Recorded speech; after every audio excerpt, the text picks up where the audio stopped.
Hi hall எல்லாருக்கும் வணக்கம். இன்னைக்கு நம்ம டே 11ஓட வெயிட் கெயின் ஃபுட் சீரிஸ் தான் பார்க்க போகிறோங்க. ஒரு கிளாஸ் வார்ம் வாட்டர் எடுத்துக்கிட்டோம், ஒரு கிளாஸ் பால் குடிச்சிட்டேங்க. மார்னிங் பிரேக்ஃபாஸ்ட்டுக்கு பழுது சாதம் தான்.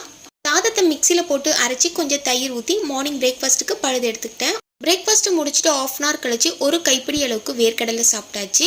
கொஞ்சம் பழம்லாம் சாப்பிடணுன்றதுனால ஒரு 1/2 hour கழிச்சு திராட்சை பழம் எடுத்துக்கிட்டேன். எது எடுத்துக்கிட்டாலும் ஸ்ப்ளிட் பண்ணி 1/2 hour கழிச்சு சாப்பிடுங்க. மதியம் லஞ்சுக்கு எறா தொக்கு, ரசம், சாப்பாடு சாப்பிட்டாச்சுங்க. லஞ்ச் முடிச்சதுக்கு அப்புறமா கொஞ்சம் ஃப்ரீ ஆகிட்டு டிவி பார்த்துட்டு ஒரு 4:30க்கு போல தான் நான் மாதுளப்பழம் ஜூஸ் எடுத்துக்கிட்டேன்.